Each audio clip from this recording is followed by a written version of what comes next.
اب برکت کس چیز کو کہتے ہیں اور برکت کی اہمیت کتنی ہے، اس کی افادیت کتنی ہے، برکت کتنی ضروری ہے، اور برکت کن اعمال سے، کن چیزوں سے، کن اسباب سے ہمیں حاصل ہوگی، انشاءاللہ قرآن و حدیث کی روشنی میں آج کی گفتگو اس پر ہوگی۔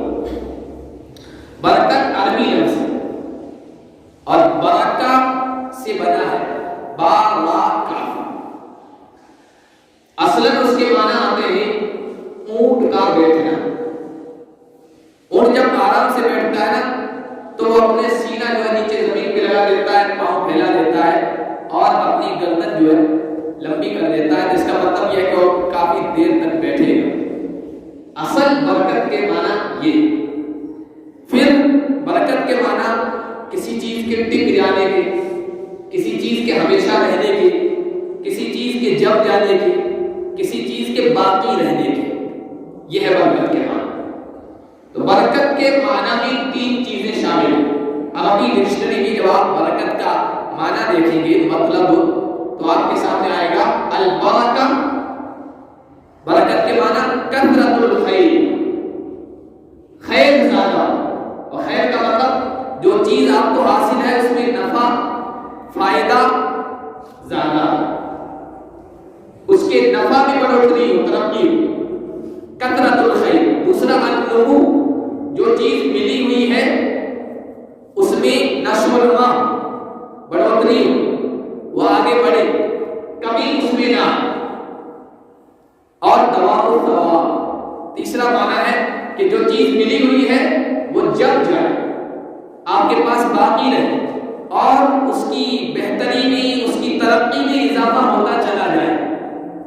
مثال کے طور پر اللہ نے اولاد دی ہے تو اولاد باقی رہے، اور صرف باقی نہ رہے بلکہ اس کی بہتری میں اضافہ ہو۔ جس طریقے سے اولاد بڑھ رہی ہے یا آپ کی عمر آگے بڑھ رہی ہے، اولاد کی فرما برداری میں، اولاد کی خدمت میں، اولاد کی اطاعت میں اور آپ کی بات ماننے میں اضافہ ہوتا رہے، تو اس کا مطلب یہ ہے کہ آپ کی اولاد میں اللہ تعالیٰ نے برکت رکھ دی۔ اسی طرح اللہ نے آپ کو مال دیا، کاروبار دیا، کمائی کا کوئی ذریعہ دیا، دکان دی ہے، بیوپار دیا ہے، تو دن بدن آپ کی گرفت، آپ کی پکڑ اس پر مضبوط ہوتی چلی جائے اور وہ آگے بڑھتا رہے، اس میں کمی واقع نہ ہو، تو اس کا مطلب یہ ہے کہ اللہ تعالیٰ نے اس میں برکت رکھی ہے۔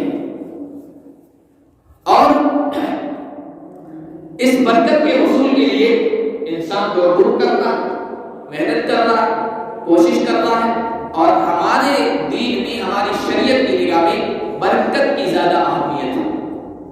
آج لوگ برکت کی طرف توجہ نہیں دے رہے ہیں، زیادتی کی طرف توجہ دے رہے ہیں۔ زیادہ آنا چاہیے، برکت ہو یا نہ ہو، یعنی کوالٹی کی فکر نہیں ہے۔ برکت کا مطلب ہے کہ جو چیز آپ کو ملے اس میں کوالٹی ہو، کوانٹٹی کی فکر ہے، تعداد بڑھے، اس کی فکر میں زیادہ لوگ لگے ہوئے، اس وجہ سے جو بھی چیز مل رہی ہے کوشش سے، لیکن اس کا فائدہ نہیں مل رہا، اس کا نفع حاصل نہیں ہو رہا ہے، اس سے سکون ملنا چاہیے، راحت ملنی چاہیے، آرام ملنا چاہیے، وہ چیز ہمیں حاصل نہیں ہو رہا۔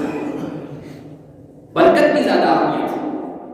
آپ شریعت کی روشنی میں مطالعہ کریں، قرآن حدیث کا مطالعہ کریں تو آپ کو ملے گا کہ زندگی میں بے شمار ایسے مواقع ہیں جن موقعوں پر اللہ کے نبی صلی اللہ علیہ وسلم نے ہمیں دعا سکھائی ہے، اور اس دعا میں آپ کو کہیں یہ نہیں ملے گا یا اللہ ذاتی عطا فرما، آپ کو یہ ملے گا یا اللہ برکت عطا فرما۔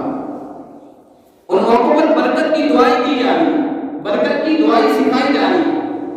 سب سے پہلے دیکھیے، ایک مسلمان دوسرے مسلمان سے ملتا ہے تو اس کو یہ تعلیم دی گئی کہ بھائی جب ایک دوسرے سے ملو تو ایک دوسرے کو دعائیں دو، ایک دوسرے کے سلسلے میں نیک خواہشات کا اظہار کرو، اپنی وش جو ہے اندر کی دل کے جذبات ہے اس کو ظاہر کرو۔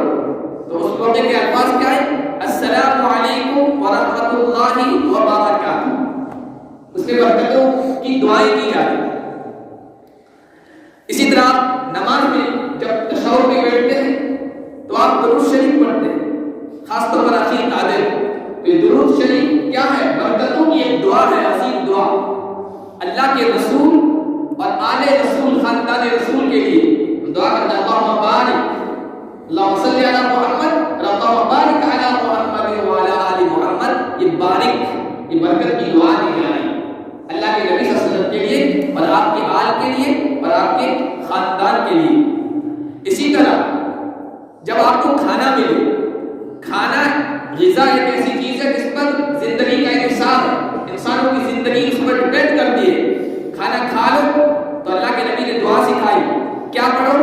اللہم بارک لنا فیما اعطیتنا، یا اللہم بارک لنا فیما رزقتنا. یا اللہ جو تو نے ہمیں عطا کیا ہے، جو روزی دی ہے، اس میں برکت عطا فرما اور اس سے بہتر عطا فرما.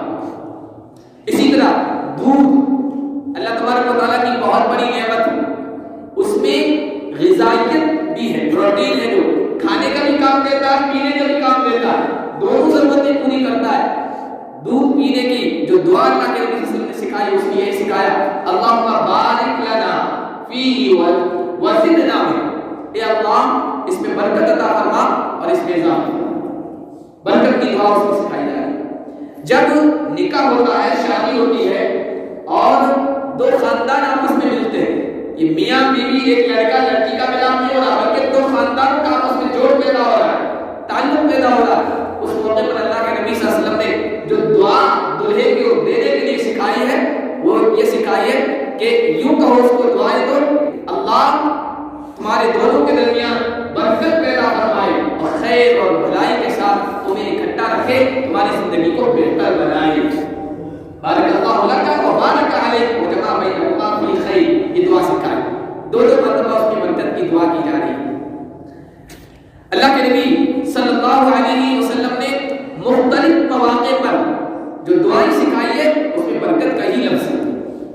خود اللہ کے نبی صلی اللہ علیہ وسلم کے پاس جب کوئی آدمی آتا تھا اور دعا کی درخواست کرتا تھا، اپنی خواہش کا اظہار کرتا تھا، اپنی ضرورت کے لیے درخواست کرتا تھا، تو اللہ کے نبی صلی اللہ علیہ وسلم اس کو برکت کی دعائیں دیا کرتے تھے.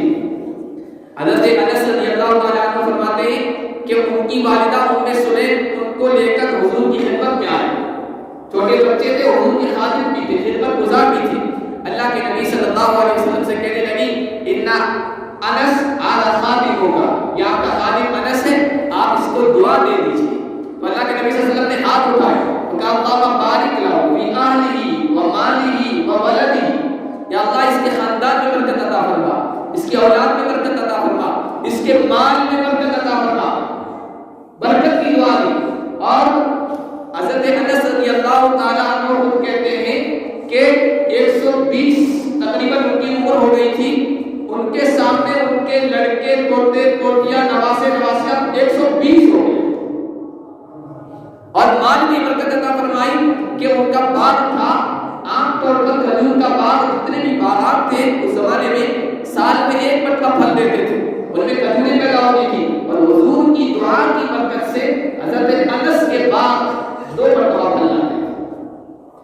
برکت کی دعا. حضرت سعید بن یزید کا واقعہ بخاری شریف میں منقول ہے. حضرت سعید بن یزید کہتے ہیں میں چھوٹا بچہ تھا، میری خالہ ماسی مجھے لے کر گود میں اٹھا کر نبی پاک صلی اللہ علیہ وسلم کی خدمت میں گئی.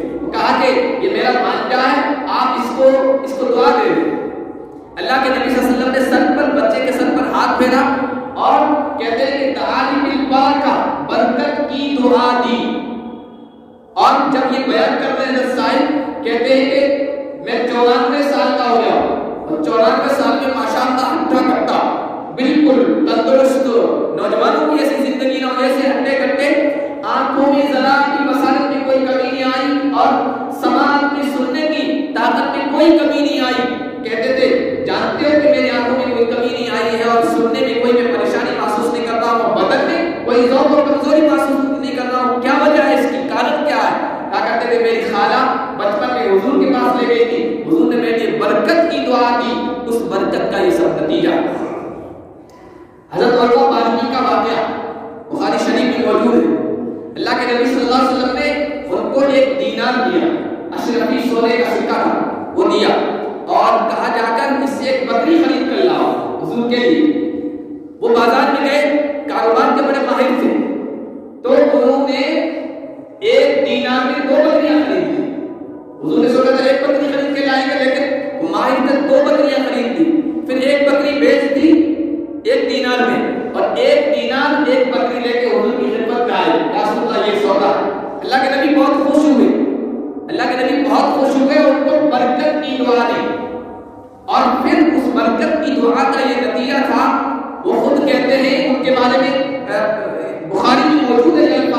کہ اگر وہ لو وضع یدہ فی الطین لربحا، اگر وہ مٹی پر ہاتھ ڈال دیتے تھے اور سونا لگ جاتی، اس میں بھی ان کو فائدہ ہو جاتا.